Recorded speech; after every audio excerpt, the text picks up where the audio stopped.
Good morning student. पिछले video में आपने देखा और सीखा भी कि किसी विद्युता उदासीन पदार्थ पर आवेश कैसे उत्पन्न किया जाता है।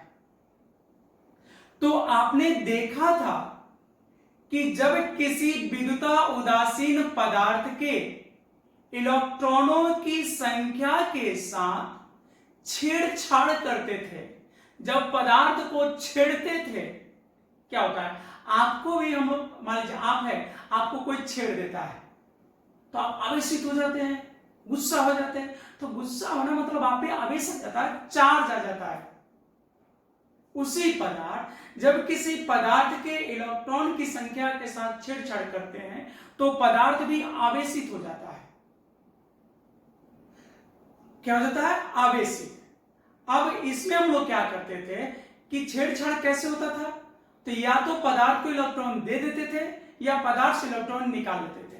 इन दोनों ही स्थिति में पदार्थ आवेशित होता था। आपको याद होगा कि अगर पदार्थ से इलेक्ट्रॉन निकाल लेते थे तो उस पर पॉजिटिव चार्ज आता था, और अगर पदार्थ को इलेक्ट्रॉन दे देते थे तो उस पर नेगेटिव चार्ज आता था। लेकिन प्रश्न ये है कि जब हम लोग आवेश निकाल रहे थे तो उसके लिए एक शर्त था। शर्त ये था कि हम लोग इलेक्ट्रॉन को एक निश्चित संख्या के रूप में निकाल पाते थे। यानी जब भी पदार्थ से इलेक्ट्रॉन निकाला गया तो वहां पे जो संख्या था वो पूर्णांक संख्या होता है। क्या होता है? पूर्णांक संख्या। यानी किसी भी पदार्थ से एक इलेक्ट्रॉन निकाल सकते हैं, दो इलेक्ट्रॉन निकाल सकते हैं, तीन इलेक्ट्रॉन निकाल सकते हैं, चार इलेक्ट्रॉन निकाल सकते हैं। कभी आपने एग्जाम्पल देखा क्या कि किसी पदार्थ से 1.5 इलेक्ट्रॉन निकाल रहे हैं, 1.8 इलेक्ट्रॉन निकाल रहे हैं, 2.5 इलेक्ट्रॉन निकाल रहे हैं, 3/2 इलेक्ट्रॉन निकाल रहे हैं? नहीं, ये नहीं देखे। मतलब हम लोग देखे कि किसी पदार्थ से इलेक्ट्रॉन निकाल रहे थे या पदार्थ को इलेक्ट्रॉन दे रहे थे। उन दोनों स्थिति में जो संख्या था वो पूर्णांक था। पूर्ण संख्या को हम लोग निकालते या दे रहे थे। इसी शर्त को हम लोग कहते हैं आवेश का क्वांटमीकरण सिद्धांत। क्या कहते हैं? आवेश का क्वांटमीकरण सिद्धांत कहते हैं। ठीक है, तो आइए देखते हैं। जैसे मान लेते हैं कि यहां पे एल्युमिनियम एक तत्व है। एल्युमिनियम सुने हैं, धातु है, मेटल्स है। इसकी परमाणु क्रमांक 13 होती है और इलेक्ट्रॉनिक विन्यास होता है 2 8 3। ठीक है, तो इससे हम क्या किए कि 3 इलेक्ट्रॉन निकाल दिए, ये होगा, तो इसका स्टेप बच जाएगा। तो अब हो गया एल्युमिनियम 3+। अगर एल्युमिनियम से 3 इलेक्ट्रॉन निकाल लिए तो क्या बन गया? एल्युमिनियम 3+। तो यही ना आपका आवेश है। ये क्यों हुआ? तो इलेक्ट्रॉन निकालने की वजह से। इलेक्ट्रॉन कितना निकाले? 3। ठीक है, तो कहने का मतलब यह है कि कभी आपने ऐसे देखा क्या कि एल्युमिनियम से 2.5 इलेक्ट्रॉन निकाल दिया गया और एल्युमिनियम पे 2.5+ आ गया? ऐसा कभी देखें? ये तो वही बात हो गई कि क्लास से हम बोले कि 1.5 लड़के बाहर जाओ, तो क्या 1.5 लड़के बाहर जा सकते हैं? ढेर नहीं बोल रहे हैं, 1.5 मतलब 1.5। अगर हम बोले कि इस क्लास से 3.5 लड़का यानी 3.5 लड़का बाहर जाओ, तो बोलो क्या यह पॉसिबल है? नहीं पॉसिबल है। पॉसिबल क्या है? या तो 3 लड़के बाहर जाएंगे या 4 लड़के बाहर जाएंगे या उतना लड़के अंदर आ सकते हैं। यानी जब भी क्लास से हम लड़के को बाहर भेजे या बाहर से लड़के क्लास में, उनकी संख्या क्या होती है? पूर्णांक। वैसे ही इसमें भी होता है कि किसी पदार्थ से इलेक्ट्रॉन बाहर जाए या पदार्थ में इलेक्ट्रॉन आ जाए, इन दोनों स्थिति में जो संख्या होता है वो पूर्णांक संख्या होता है। यानी कभी ऐसा हम लोगों ने नहीं देखा, यानी ये क्या है? गलत। तो यही चीज देखे ना, तो यहाँ 3 क्या है? पूर्णांक संख्या। तो इसको हम लोग बोलते हैं, क्या बोलते हैं इसको हम लोग बोलते हैं मुक्त आवेश। ये क्या है? मुक्त आवेश। ये एल्युमिनियम पे मुक्त आवेश है। और इस पे थोड़ा गौर करते हैं। 3 क्या है? 3 यहां क्या है? पूर्णांक संख्या। 3 क्या है भाई, पूर्णांक संख्या है, और ई क्या है, इलेक्ट्रॉन। और इलेक्ट्रॉन हम लोग बोलते हैं, इलेक्ट्रॉन जो है ये आवेश की मूलभूत इकाई है, मूलभूत इकाई है। जब भी किसी पदार्थ पर आवेश उत्पन्न हुआ है तो उसका मुख्य कारण क्या है, इलेक्ट्रॉन। मुख्य कारण क्या था, इलेक्ट्रॉन। तो थोड़ा गौर करके देखिए, यहाँ पे किसी पदार्थ पर जो मुक्त आवेश है वह पूर्णांक संख्या गुणा इलेक्ट्रॉन है, यानी इलेक्ट्रॉन के पूर्णांकीय गुणज के रूप में होता है। तो यही इसका स्टेटमेंट है, ठीक है। तो चलो देखते हैं, आवेश के क्वांटमीकरण, आवेश के क्वांटमीकरण सिद्धांत के अनुसार, आवेश के क्वांटमीकरण सिद्धांत के अनुसार क्या देखे अभी, किसी पदार्थ से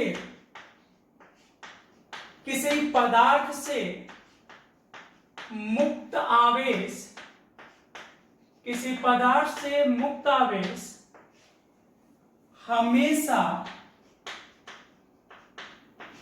किसी पदार्थ से मुक्त आवेश हमेशा आवेश के मूलभूत इकाई, आवेश के मूलभूत इकाई इलेक्ट्रॉन के पूर्णांकी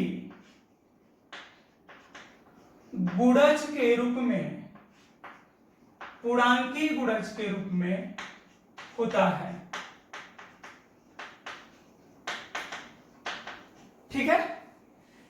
स्टेटमेंट फिर से देख लीजिए, आवेश के क्वांटमीकरण सिद्धांत के अनुसार किसी पदार्थ से मुक्त आवेश, यहां पर ऐसे भी बोल सकते हैं, किसी पदार्थ पर उत्पन्न आवेश हमेशा आवेश की मूलभूत इकाई, मूलभूत इकाई किसको बोलते हैं, इलेक्ट्रॉन के पूर्णांकीय गुणज के रूप में होता है। यानी इसी बात को हम लिख सकते हैं अर्थात, क्या लिख सकते हैं, अर्थात मुक्त आवेश, और क्या हो जाएगा, इलेक्ट्रॉन ना, आवेश की मूलभूत इकाई कौन होता है, इलेक्ट्रॉन, आवेश की मूलभूत इकाई इलेक्ट्रॉन, और इसके कैसे गुणज होता है, पूर्णांकी, यहां पूर्णांक संख्या ले लीजिए, पूर्णांकी गुणज तो पूर्णांक संख्या। अब देखो आप सभी को पता है आवेश को हम लोग क्या लिखते हैं, Q, नहीं, और आवेश जो होता है प्लस भी हो सकता है और माइनस भी हो सकता है, ठीक है। तो यहाँ पे जैसे मान लो जब इलेक्ट्रॉन हम लोग निकालेंगे तो वहां प्लस रहेगा, और जब इलेक्ट्रॉन देंगे तो माइनस होगा, और पूर्णांक संख्या को हम लोग क्या लिखते हैं, n, और इलेक्ट्रॉन को E। तो Q इक्वल टू क्या हो गया, प्लस माइनस Ne। तो आवेश के क्वांटमीकरण का सूत्र हो गया Q equal to plus minus Ne, ठीक है। तो जो n है वो पूर्णांक संख्या है, तो पूर्णांक संख्या क्या है, पूर्णांक संख्या है -6, -7, -8, -8, -7, -6, -5, -4, -3, -2, -1, 0, 1, 2, 3, 4, 5, 6, 7, 8, 9, 10, कहां तक, प्लस इंफिनिटी, और ऋणात्मक में होता है माइनस इंफिनिटी। तो माइनस इंफिनिटी से लेके प्लस इंफिनिटी तक होगा, कैसे, dot dot dot, -7, -6, -5, -4, -3, -2, -1, 0, 1, 2, 3, 4, 5, 6, 7, dot dot dot infinity. तो इसका मान प्लस में भी हो सकता है, माइनस में भी हो सकता है, बट थ्योरेटिकली ये मान होगा। लेकिन अच्छा ये बताओ कि कभी हम इलेक्ट्रॉन को माइनस में जाकर आवेश दे सकते हैं, माइनस में इलेक्ट्रॉन निकाल सकते हैं, किसी पदार्थ से हम लोग माइनस में इलेक्ट्रॉन निकाल सकते हैं, कभी नहीं निकाल सकते हैं, कि निकाल लेंगे, नहीं ना। या हम क्या है कि माइनस में इलेक्ट्रॉन ना निकालेंगे और ना ही माइनस में इलेक्ट्रॉन दे सकते हैं। मतलब कहने का मतलब है कि ये अगर हम क्या है कि किसी इलेक्ट्रॉन से -2 इलेक्ट्रॉन निकाल लो या -2 इलेक्ट्रॉन दे दो तो ये गलत होगा। तो प्रैक्टिकली अगर कहे तो जो हम लोग n लेते हैं उसका पॉजिटिव वैल्यू ही कंसीडर करेंगे। कैसे, पॉजिटिव, यानी 2 इलेक्ट्रॉन दिया गया तब पर भी n का मान 2 होगा, और 2 इलेक्ट्रॉन निकालेंगे तब पर भी n का मान 2 होगा, ठीक है। तो लिख दे रहे हैं यहां पे, जहां n क्या है, जहां n पूर्णांक संख्या है। और प्रैक्टिकली जो यहां पे यूज करेंगे वो कैसा पूर्णांक संख्या होगा? पॉजिटिव। हम लोग पॉजिटिव संख्या लेंगे, ठीक है। और e का मान जो होगा 1.6 गुने 10 के पावर -19 कूलम, इतना लेंगे।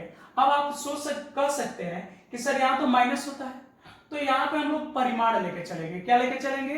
परिमाण। और नोट कर लेंगे हम लोग कि जब इलेक्ट्रॉन निकलेगा तो चूंकि धनात्मक होगा तो वहां लिखेंगे Q equal to plus n, और जब इलेक्ट्रॉन दिया जाएगा तो Q equal to minus n, ठीक है। लेकिन न्यूमेरिकल बनाते समय इसको चेंज नहीं करना है। n पूर्णांक संख्या होगा तो पूर्णांक देखिए माइनस में भी होता है, बट प्रैक्टिकली ये संभव है सिर्फ पॉजिटिव नंबर, क्योंकि इलेक्ट्रॉन देना और लेना है, इसलिए पॉजिटिव। और E जो है, E का मान कितना लेना है? 1.6। E का मान कितना लेना है? 1.6 इंटू 10⁻⁻19 कूलम, ठीक है। अब इसके आगे देखते हैं हम लोग। चलो अब नोट करके देखते हैं। नोट 1 नंबर, यदि पदार्थ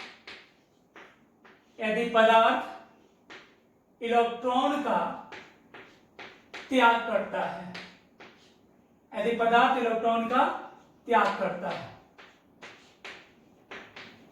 ठीक है। त्याग करता है मतलब यदि पदार्थ से इलेक्ट्रॉन निकाल लिया जाता है। एक ही बात हुआ, अगर पदार्थ से इलेक्ट्रॉन निकाल लिया जाता है या पदार्थ इलेक्ट्रॉन का त्याग करता है, ये दोनों बात एक ही है। और जब भी पदार्थ से इलेक्ट्रॉन हम लोग निकालेंगे या पदार्थ जब इलेक्ट्रॉन का त्याग करेगा तो पदार्थ पे कैसे आवेश उत्पन्न होते हैं? पिछले वीडियो में हम लोग पढ़े थे, पॉजिटिव ना। तो यहां सूत्र लिखेंगे Q equal to plus n. क्या लिखोगे भाई? Q equal to plus n. और दूसरा नोट, यदि पदार्थ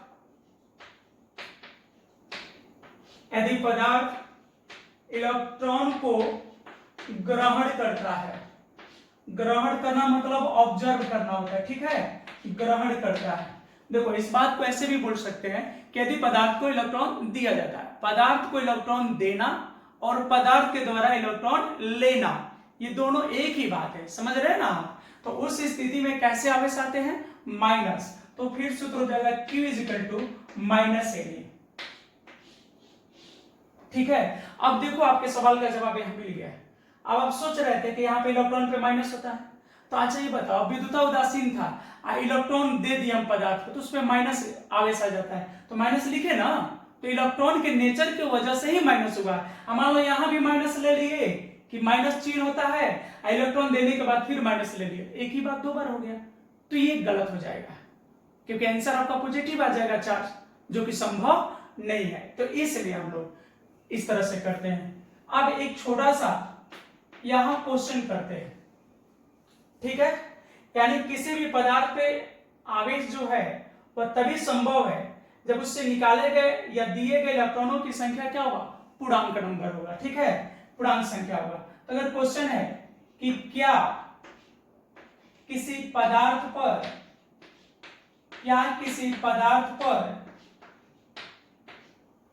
4.8 गुने 10 के पावर -20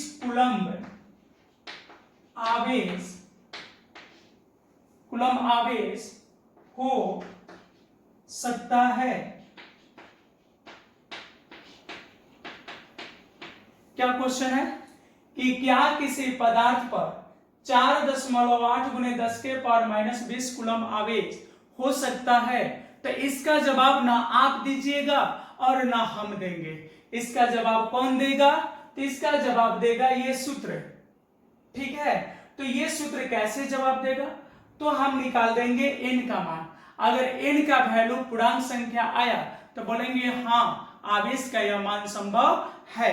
अगर n का मान पूर्णांक संख्या न आकर दशमलव आ जाता है या कुल मिलाकर अगर कहे टोटली कि पूर्णांक संख्या नहीं आता है तो बोलेंगे आवेश का यह मान संभव नहीं है। तो देखते हैं इसको सॉल्व करके कि n का मान क्या आता है।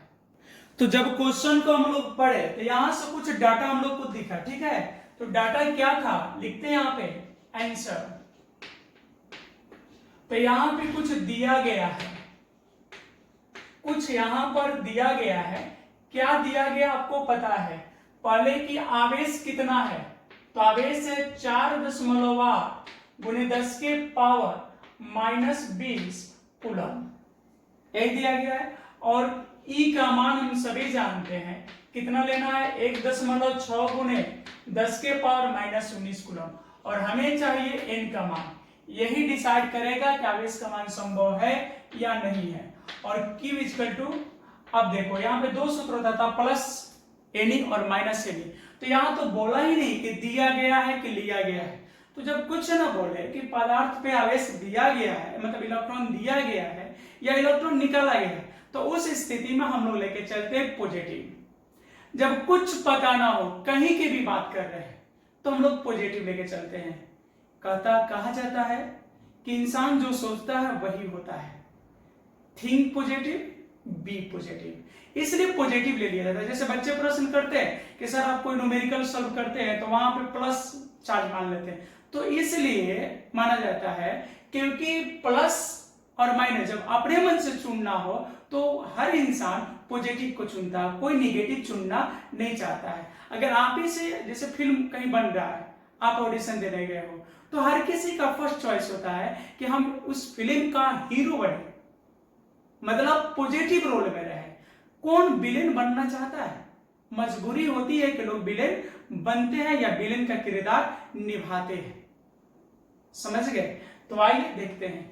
Q इक्वल टू हो जाएगा यहाँ पे N, तो N इक्वल टू हो जाएगा Q अपॉन E, और Q का वैल्यू कितना है 4.8 इंटू 10 टू द पावर -19। अब भागा हो जाएगा, सॉरी यहाँ पे कितना है -20, और फिर हो जाएगा 1.6 इंटू 10 टू द पावर -19। इसको मैं ऐसे लिख सकते हैं ना भाई, ये 3 बार में कटेगा तो 3, और ये ऊपर जाएगा तो +19 में से 20 घट गया तो 10 टू द पावर -1, ये वैल्यू आया। तो यहां तो n का मान 3 पूर्णांक संख्या हो गया ना, तो आप बोलोगे आवेश का यह मान संभव है। और ये आपका बोलना बिल्कुल गलत होगा, क्योंकि ये 3 पूर्णांक संख्या नहीं है। अगर 3 गुने 10 होता तो पूर्णांक बोलते, क्योंकि 30 होता, लेकिन यहां ये क्या है, इसको ऐसे भी लिख सकते हैं ना, 3 इंटू 1/10 इसको, तो ये तो हो गया 0.3 ना, क्या हो गया 0.3, और 0.3 जो है ये पूर्णांक नहीं है, 0.3 पूर्णांक संख्या नहीं है, और पूर्णांक संख्या नहीं है इसका मतलब आवेश का यह मान संभव नहीं है। तो अतः आवेश का यह मान संभव नहीं है, आवेश का यह मान संभव नहीं है। समझ में आया आप सभी को? अगर यही यहां पे 3 आ जाता या मान लो 30 आ जाता है या 300 आ जाता, यानी जब पूर्ण संख्या था, तो बोलते कि हाँ आवेश का यह मान संभव है। पर हमें नहीं लगता कि उस पर भी क्वेश्चन बनाने की जरूरत है। आप समझ गए? हम सिर्फ यहाँ पे ये समझाना चाह रहे थे आपको कि अगर इस टाइप का क्वेश्चन रहेगा तो कैसे उसको हम लोग सॉल्व करेंगे। तो आप समझ गए होंगे आवेश का मान संभव है या नहीं। अगर इस टाइप का क्वेश्चन होता है तो आप n निकाल दो, अगर n पूर्णांक आता तो बोलेंगे हाँ संभव है, अगर दशमलव में आ गया, बटा में आ गया, तो बोलेंगे आवेश का यह मान संभव नहीं है। समझ गए ना? अब देखते हैं अगला थ्योरी। और हाँ, अब हम लोग देखेंगे आवेश संरक्षण सिद्धांत। कौन सी थ्योरी? आवेश संरक्षण सिद्धांत, यानी कंजर्वेशन थ्योरी ऑफ चार्ज। तो इस थ्योरी को थोड़ा से देर के लिए रोकते हैं और आपको ले चलते हैं आपके 11 क्लास में। तो 11th क्लास में हम लोग पढ़े थे ऊर्जा संरक्षण सिद्धांत। क्या पढ़े थे? ऊर्जा संरक्षण सिद्धांत। और यहां पढ़ना है हम लोगों को, यहां पर हमको बताना है आवेश संरक्षण सिद्धांत। तो हम चर्चा करना चाह रहे हैं ऊर्जा संरक्षण सिद्धांत पर। ऊर्जा संरक्षण सिद्धांत क्या है? याद आ रहा आपको? चलिए हम आपको बताते हैं। ऊर्जा संरक्षण सिद्धांत, ऐसे संरक्षण का मतलब होता है नियत, और नियत का मतलब होता है जितना पहले हो उतना ही बाद में हो, न घटा हो न बढ़ा हो। तो उसको हम लोग बोलते हैं नियत। ठीक है, जैसे हम लोग पॉकेट में 100 रुपए लेकर मार्केट गए और मार्केट में ना कुछ खरीदे और ना ही कुछ खाए और पैसा वापस 100 रुपया लेकर आ गए, तो उस दौरान को हम बोलेंगे कि पैसा मेरा नियत था। क्यों? क्योंकि जितने पैसे हम लेके गए थे उतने पैसे लेके आ गए, तो वहां पैसा क्या था? कांस्टेंट था। जैसे हम लोग का क्लासरूम है, तो क्लासरूम में जितने बच्चे आते हैं, क्लास खुलने से पहले क्लास में स्टूडेंट कितने थे? 0।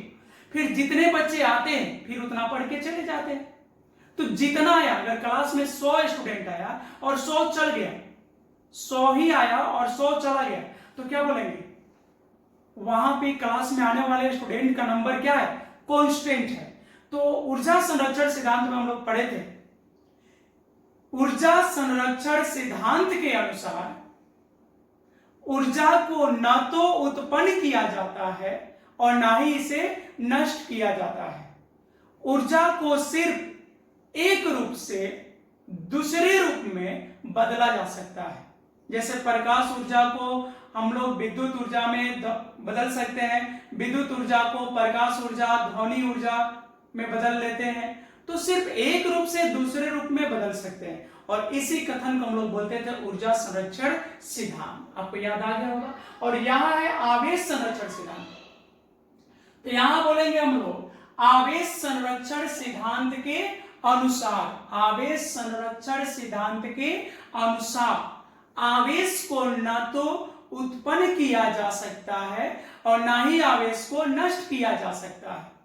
मतलब आवेश को न तो उत्पन्न किया जाता है और ना ही आवेश को नष्ट किया जाता है। आवेश को सिर्फ एक वस्तु से, यानी एक पदार्थ से दूसरे पदार्थ पर स्थानांतरित किया जाता है। इसी कथन को हम लोग बोलते हैं आवेश संरक्षण सिद्धांत। तो चलिए कथन लिख लेते हैं। आवेश संरक्षण सिद्धांत के अनुसार, सिद्धांत के अनुसार क्या अभी समझे आप? क्या समझे? आवेश को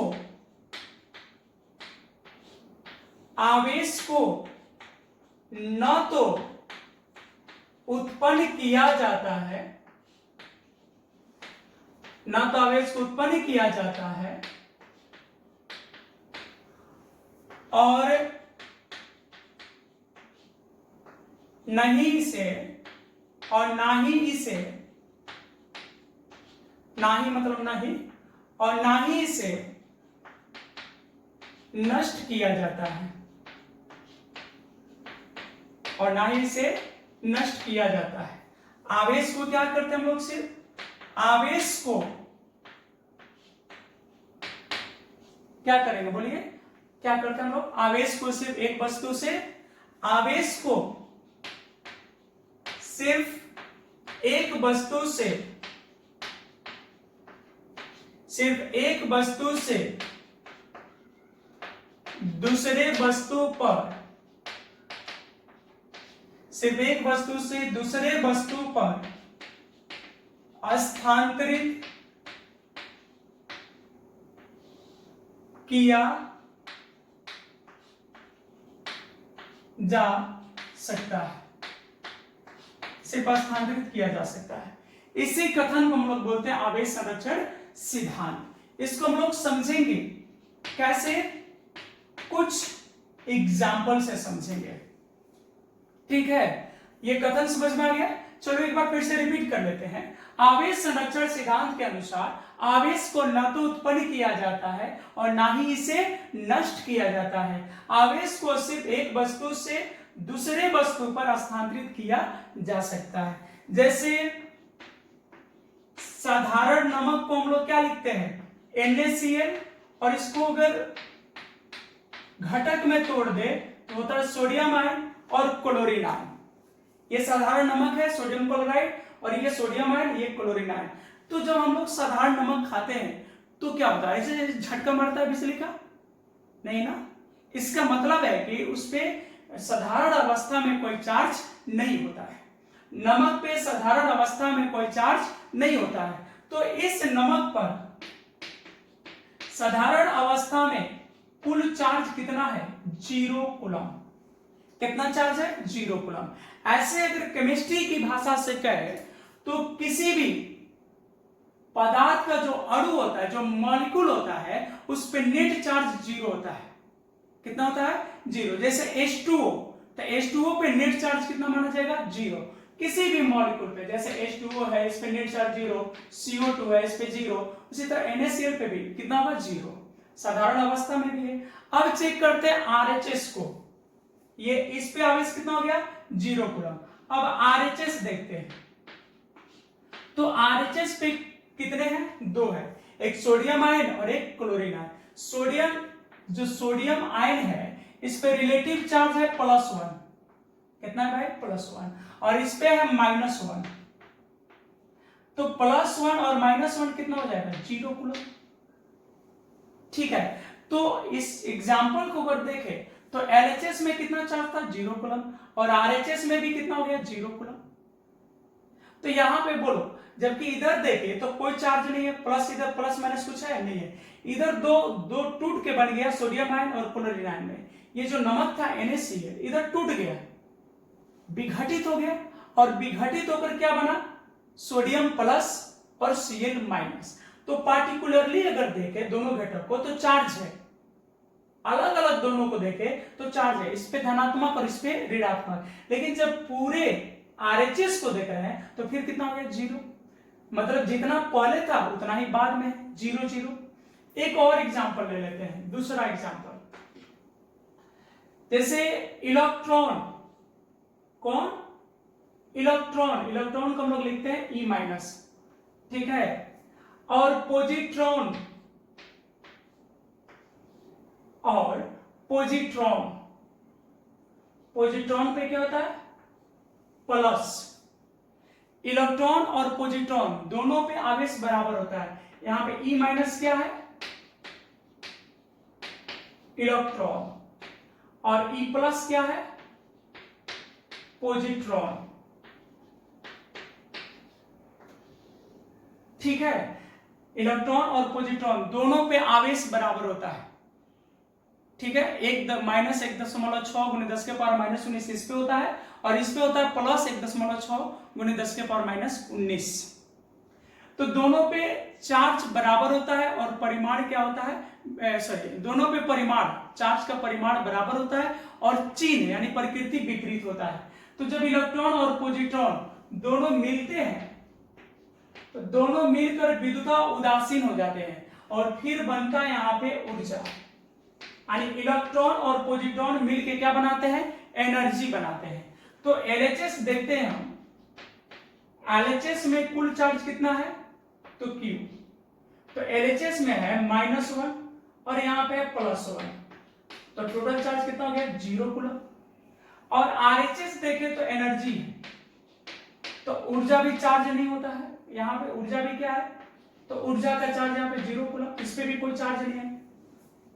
समझ गए? तो यहां भी दोनों में क्या रहा? चार्ज बराबर है। एक और एग्जांपल अगर ले ले हम, ये नाभिकीय विखंडन से, रेडियो सक्रियता से हम ले रहे हैं। जैसे यूरेनियम का नाम आप सुने होंगे, यूरेनियम बहुत अच्छा रेडियो सक्रिय तत्व है। यूरेनियम 92-235, यूरेनियम 92-238, ये बहुत अच्छा रेडियो सक्रिय तत्व है। तो हम ले लेते हैं यूरेनियम 92-235 और इस पे प्रहार कर देते हैं न्यूट्रॉन से। किससे प्रहार कर दिए? न्यूट्रॉन से। इस यूरेनियम 92-235 पे किससे प्रहार कर दिए? न्यूट्रॉन से। तो अब क्या होगा कि यूरेनियम टूट जाएगा। जब इससे आके यूरेनियम है रेडियो सक्रिय तत्व, ऐसे भी ये अपने आप टूटेगा, लेकिन जब आके न्यूट्रॉन टकराएगा तो ये तेजी से टूटेगा और ये टूटता है, बैरियम बनता है। टूटने के बाद क्या बनता है? बैरियम। बैरियम का होता है परमाणु क्रमांक 56 और इसका परमाणु भार जो है हो जाएगा 144। और फिर बनता है क्रिप्टॉन। क्रिप्टॉन का होता है परमाणु क्रमांक 36 और यहां पे हो जाएगा परमाणु भार 89। ठीक है, और उसके बाद बनता है 3 और न्यूट्रॉन बनते हैं। 3 और न्यूट्रॉन, एक न्यूट्रॉन से अटैक किए थे, 3 न्यूट्रॉन और फिर साथ में रिलीज होता है ऊर्जा यानी एनर्जी। ठीक है, तो यहां भी थोड़ा चेक कर लेते हैं हम लोग। चलो यहां भी देख लेते हैं।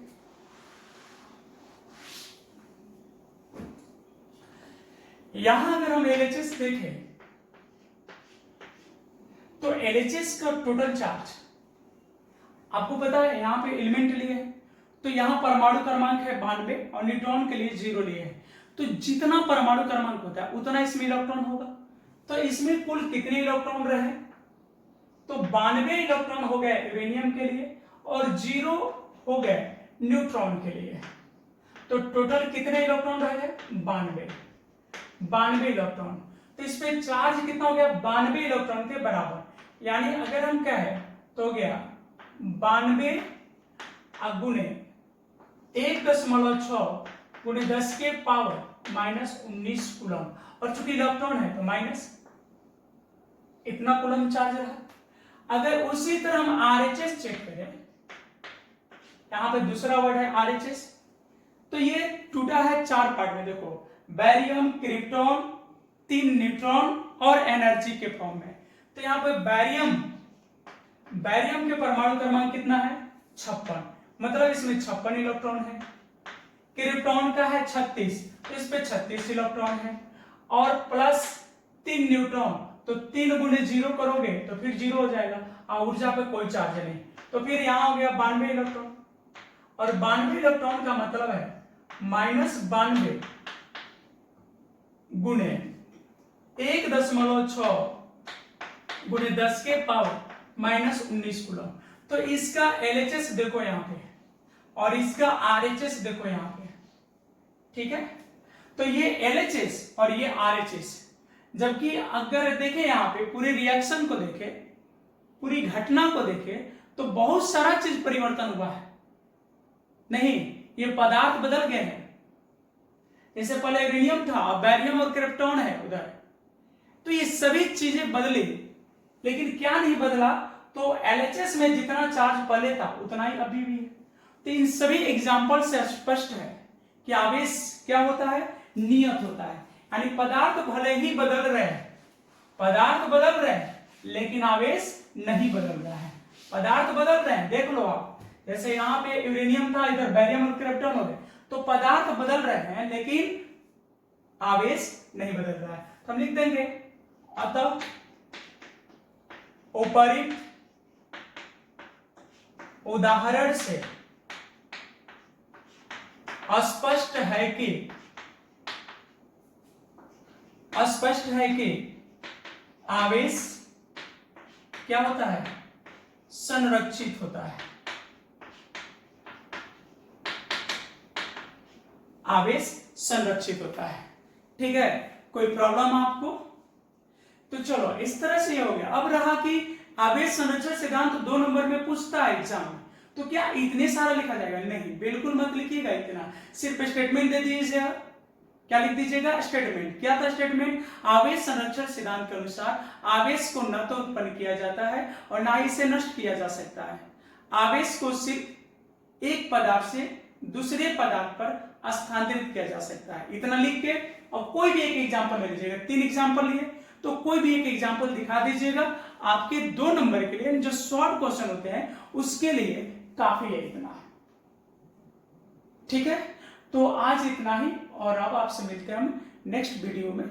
ठीक है, तब तक आप घर पे रहिए और अच्छे से पढ़ते रहिए। ठीक है ना, इसको नोट कीजिए और पढ़ाई को कंटिन्यू रखिए, घर पे पढ़िए और पूरी लेक्चर को सुनने के बाद ही नोट करें। स्क्रीनशॉट लेकर लिखने से ना ही आपकी पढ़ाई होगी और ना ही आपको समझ में आएगा। चलिए, आज के लिए इतना ही। धन्यवाद।